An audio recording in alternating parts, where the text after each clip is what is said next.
Welcome back to This Perfect Mess, everybody. Thank you so much for always coming back to watch my videos.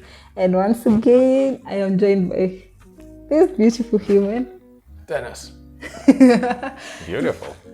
Oh, yeah. Oh, well, thank you. Mm-hmm.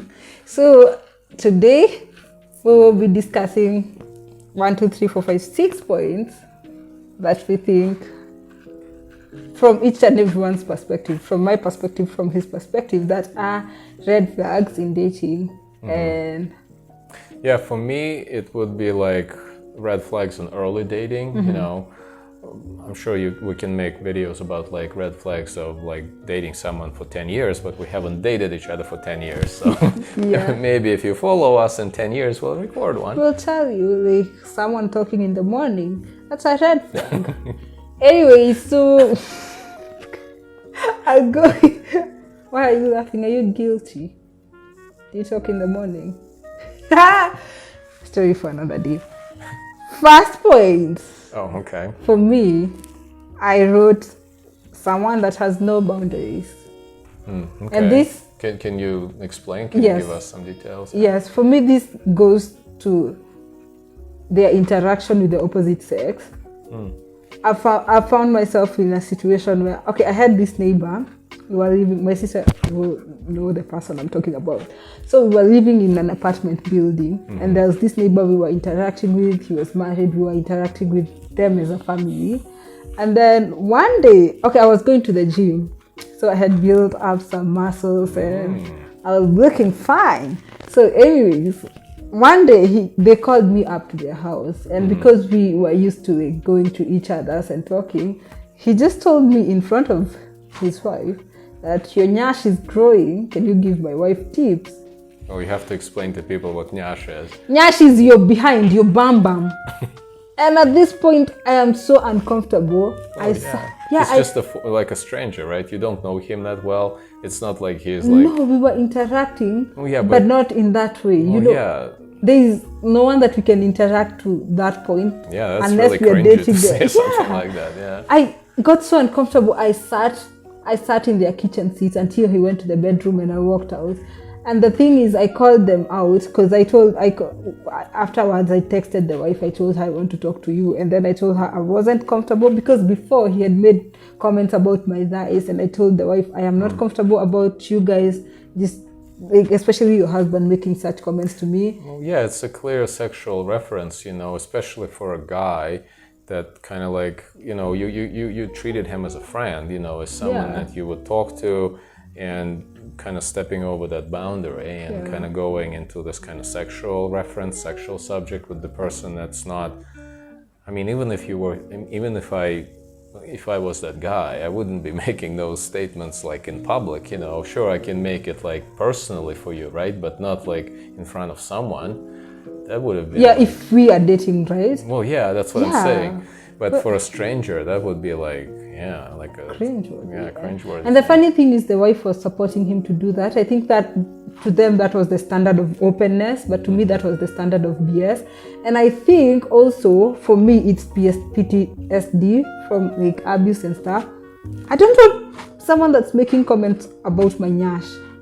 Yeah, her See, it's growing, but shut up. Thank you very much. But how is it? I mean, it's a dating thing, right? So if you're like someone you're dating, if he is making comments like this about your if you tell Shins that her nyash, Shins, if you're watching this, so you're the only person. If you tell Shins that your nyash is growing, bye. Well, sure, yeah, that would be definitely cringy when let's say your potential boyfriend is making that kind of statement early in a relationship, especially in front of like, you know, on public, in front of other people. Sure. Well, I hear you. So. If they make it in public, it means they can do something else in private or something. Yeah, it's also kind of dangerous for a woman, especially when you see this guy, which, you know, you don't know his intentions, you know, if he's making this kind of sexual reference. So, yeah, I'll stay away from that guy, that's for sure. So, what's your point? Oh, my point. Well, a red flag for me on the early, you know, during the early stage in the relationship with the woman would be if she is clearly after, let's say, a guy's money or his social status, you know. It's kind of like related in a sense.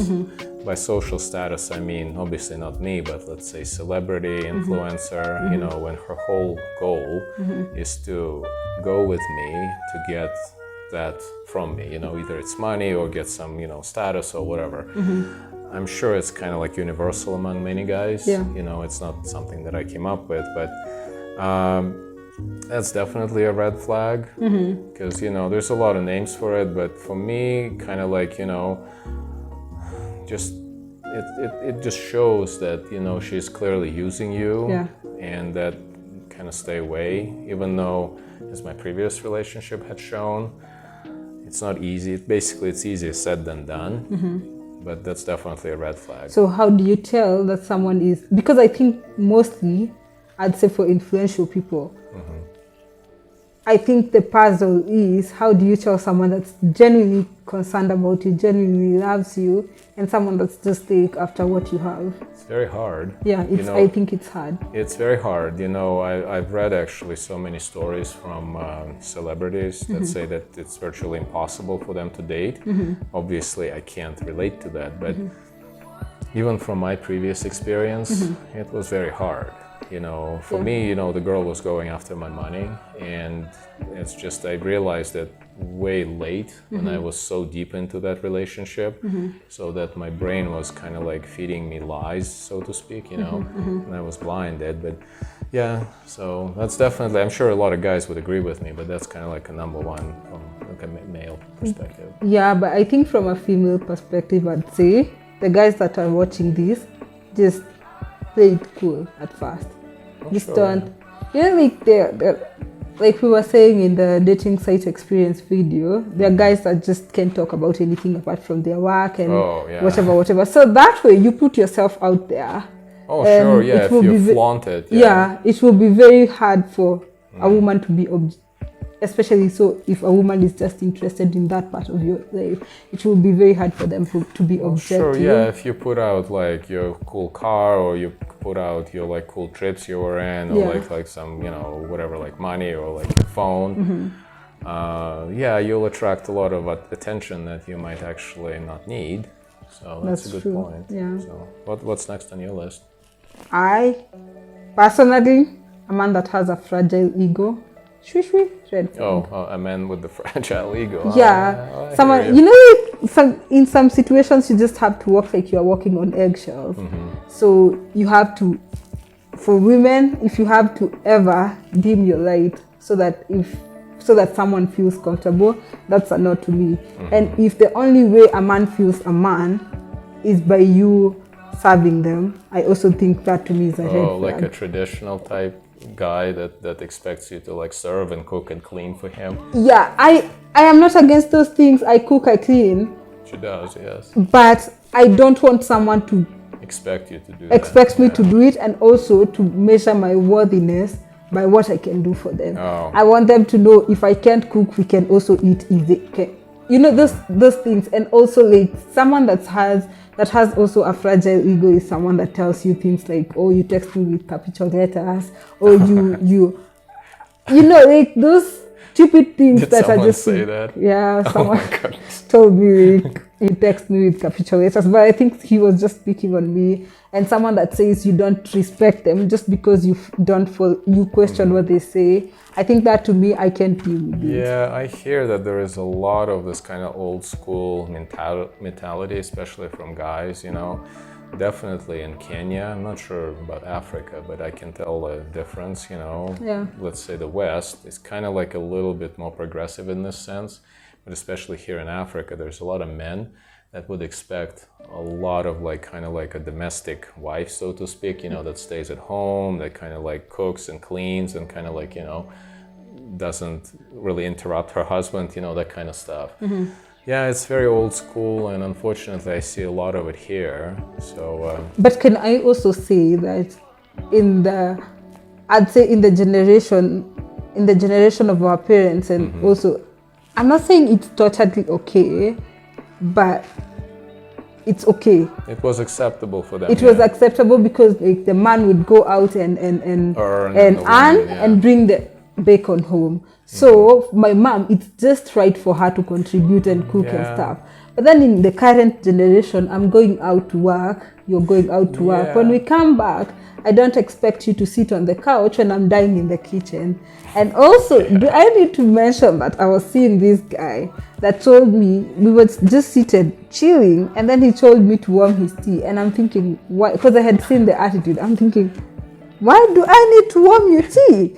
And then he told me, okay, I told him I don't feel like going, because I didn't feel like going. I was feeling like, I have to do stuff to be a good girlfriend. And then he went and warmed the tea, and he didn't serve me tea because I'm the woman who, I'm the woman who is supposed to serve him tea, and I'm like, that's what I mean by the old school kind of attitude. It's very depressing, especially so if you see it among the young people. Definitely, I see a lot of it. It used to be like this in the West, like in the 60s, I think, I'm sure my parents are like that, but I definitely hear what you're saying. Yeah. But babes, we have tea over here. Can you warm it up, please? Jokes. So hold on, I'm next, right? Oh yeah. By the way, I'm not a big fan of Kenyan tea. I like a black strong tea. I like that one. Call it strong tea. Strong tea, but I really like it, and I like to make it myself because her Kenyan tea is like a lot of milk and stuff. No. And a lot of cleaning the dishes. Yeah, a lot of it took me like 5 hours to clean like all the like plates and milk that she was boiling. What are you talking about? I'll make my own tea. But anyway, so here's the next reason. Okay.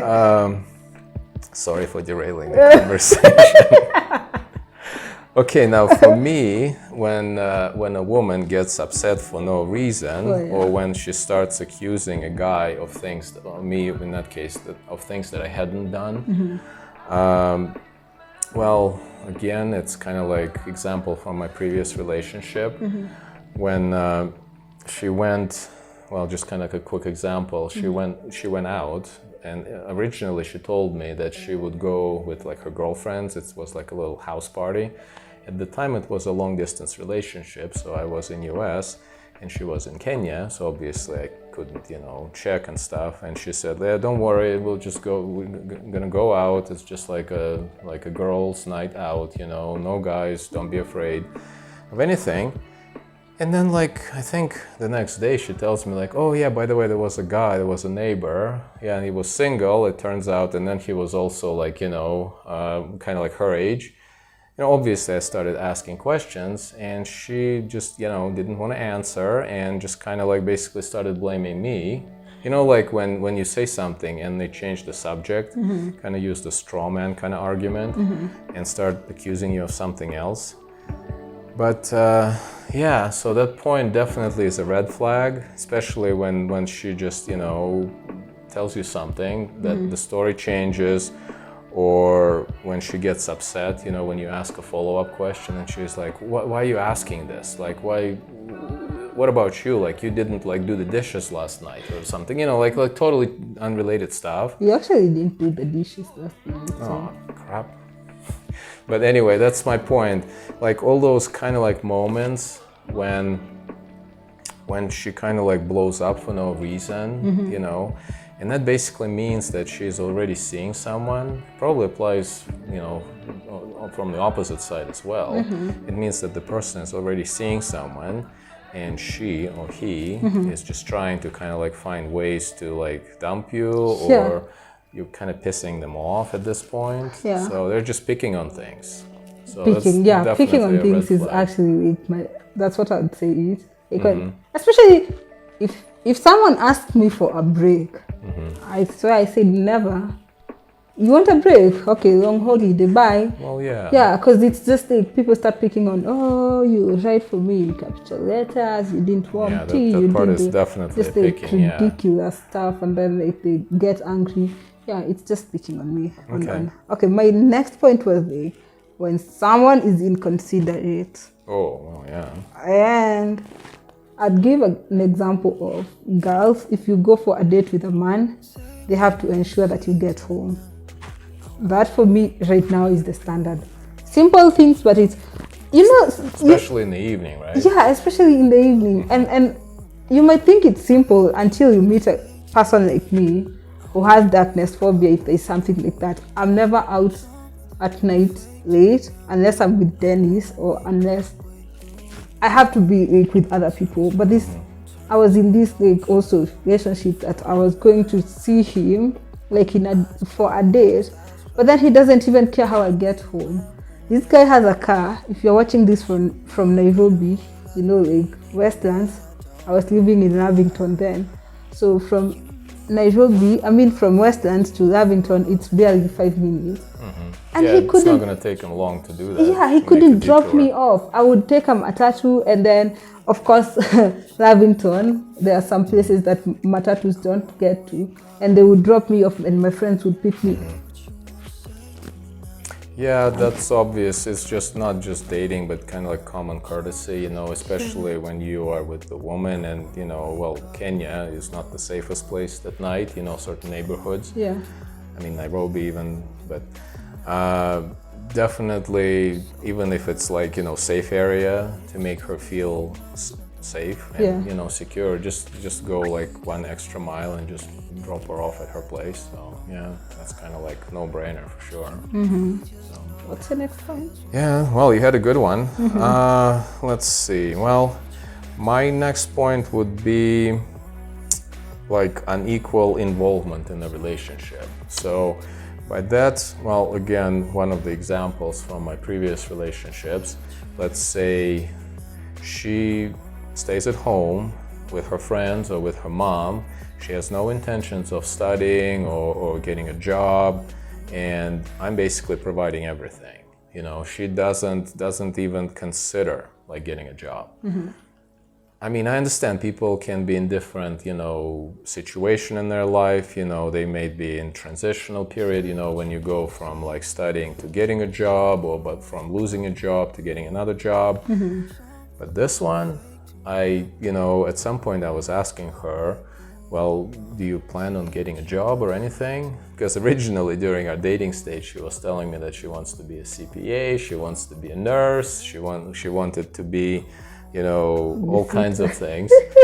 But then when it actually came to the point of getting a job, she literally told me, she was Kenyan. She said that, hey, I'm not finding any job in Kenya because they don't pay me enough. That's what she said. She was like literally just like, I'm not working in Kenya. At the time, I didn't realize that her job was me, but that's a different video. So that's definitely a red flag when you are, it's not just like money, or it's just like any commitment, you know. If you, let's say, I don't know, like cook and clean, and the guy just comes home and he just like throws his dirty shoes on the couch and just, you know, gets on the couch and watches some sports, you know, and doesn't reciprocate in any way, that's also kind of the same equation. Yeah. So definitely that first example is for guys to watch out for. And it's also very hard to see this kind of situation because you might be too involved in a relationship and you might say like, oh, well, maybe, you know, but clearly a huge red flag, because for her, it would be so easy to walk out from the relationship or to find someone else, you know, and start cheating on you. Yeah. So that's my point. What about you? Good point. Thank you. My next one was inconsistency. Oh. Inconsistency in behavior. And I know like most people say, oh, when you're chasing, it's different from when you're with someone. I get that, but also sometimes there is a huge drift when someone is not interested in you anymore. For example, I'd say it may sound small, but if someone used to hold the car door for you and all of a sudden they're not doing it. Oh yeah, like those little details. Yeah, the small things that we miss out. I think it's just like a huge red flag. And also like if someone used to show up on time and all of a sudden they're not showing up on time. If someone used to, you know, do certain things. Yeah, like bring flowers like once in a while, you know, just for no reason, and then kind of stops. Yeah. Yeah, I hear you. Like those little subtle details, they speak a lot. They speak volumes. Yeah, and sometimes I know like life happens and things get tough, but then it doesn't have to be like, well, sure, yeah, if he misses one time because he was like the car's in the way and he couldn't get to open the door, yeah, you couldn't, you know, blame him for that. Yeah. So, you know what? My point is actually exactly like yours. Yeah, having inconsistency in what she does and tells you. Yeah, those little details. You know, it's interesting that we coincided with this kind of like inconsistency part, because it's so easy to overlook that. Yeah. You know, Yeah. and then when you analyze when the whole relationship goes down the tube, you know, then you're like, oh yeah, like when she did this or he did this, that's probably when he or she started cheating or seeing someone, you know. Yeah. So, and those little clues, they really speak volumes. Yeah. I think it's your next point. Oh, yeah, that's my next point. So, oh, yours was the same one. It's just, you know. Okay. For me, I also think when someone does something out of convenience and not out of love and sacrifice, you can tell someone, you can tell when someone has gone out of their way to do something, and when they do it because it's convenient for them. For example, when I was living with my sister, I'm making a lot of references to my past relationship. Oh, sure, me too. Obviously, the reason when you break up, you learn a lot of stuff. But then, when I was living with my sister, this guy would drop me off because it was convenient. It's along the same path. Oh, okay. But then when I moved out, it's the different side of town, so it is very inconvenient for him to drop me off. That's why I would be walking out in the dark alone. So for me, if someone just does something because it's convenient for them, or we will meet on, let's say if you're dating someone from your church and you only meet on Sunday because either way you guys have to come for service, that's a no for me. Or let's just say if you date someone in the office, which for me I wouldn't advise. If you date someone in the office, they just assume, oh, okay, I saw her today, I see her every day. And they don't intentionally take time. Like you guys don't intentionally take time to meet outside that office then. Definitely dating someone at work is probably the worst thing you can do to yourself. So don't do that. I know, However tempting it may be, because you run into someone so often and you might kind of like grow close with them. But especially after a breakup. Yeah, your ex, right, was... Yeah, but then like we started dating before I got that job. Oh. And then I got the job, and every time I'd go back and I'd see him, and it was just like, especially the first month, I remember like after we broke up, that month, because I had to go to the office, I got like 3 panic attacks one evening. I was it's just one of the downsides. We should probably record like a separate video about this stuff. Yeah, there's a lot of like horrible things that can come out of it. So don't date someone at work. Yeah, office husbands, that's what they call them. Office husbands. Is it your turn or? I think it's your turn. Oh, my turn. Red flag in a relationship at any early stage probably is not having things in common. Yeah. Quite often, relationships start from just, enjoying sex basically, you know, but if there is nothing else besides sex. Looks, yeah. I mean, what else are you going to do? Yeah. Okay, you make love, and then what? You're gonna like lay there and stare at each other.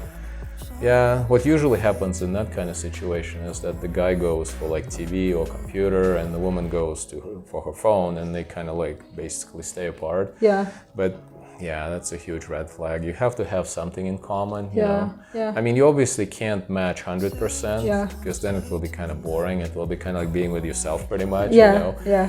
But definitely having things that you like doing together would be, for me, like definitely signs of a healthy relationship. So it's kind of like an opposite of a red flag.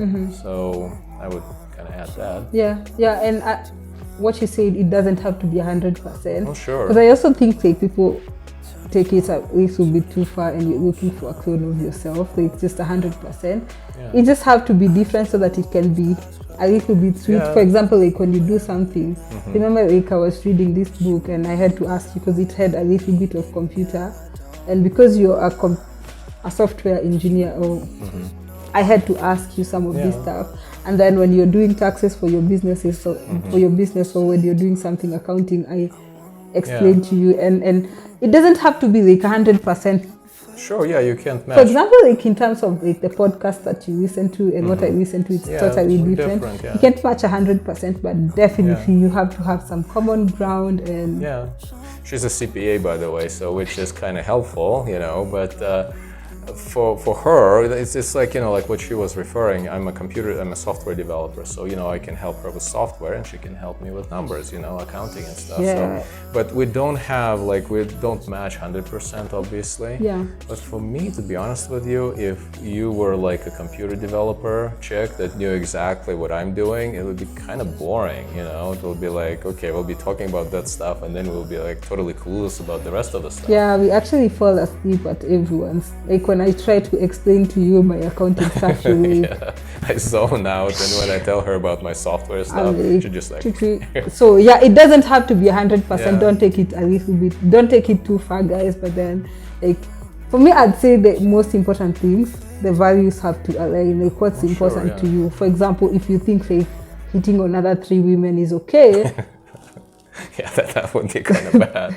Yeah. Oh, it's my turn, and it's my last point. Oh, okay. For me, if a guy doesn't have friends, that's a red flag. Well, I kind of feel for that loner, I mean, maybe it's some guy that lives in the basement, No, it's actually people that look like they have a social life, but then when you dig deep, because for me, I'd say I'm very inquisitive in terms of wanting to know the people the people that you hang out with, because I'm like, if you're an average of, if you have like five friends who don't work and depend on government, and I definitely know you. Yeah, I know you're in that group for some reason. Sure, yeah. So I want to know like the people that you hang out with. I want to know like what's the common thing amongst like you. what you started saying, you are technically an average of 5 of your friends. Yeah. You kind of like become who you socialize with. Yeah. So some people you'd be so surprised. Like some people you think they have a social life, but then when you ask them who is your friend, who is your best friend, they're actually like, I don't have it. I hear you. I don't have that. Even though I don't have a lot of friends, I would say, okay, for me, I would differentiate between friends and acquaintances. Right. Friends for me would be those people that would probably give you like one of their kidneys. Unfortunately, I don't have many of those. Yeah, no one has many of those. But acquaintances, definitely, even when you socialize with them or hang out with them, you still pick up, stuff. Yeah. And yeah, babes, that's a good point. Yeah. I would definitely agree with you. And my point is actually very close, very similar to yours.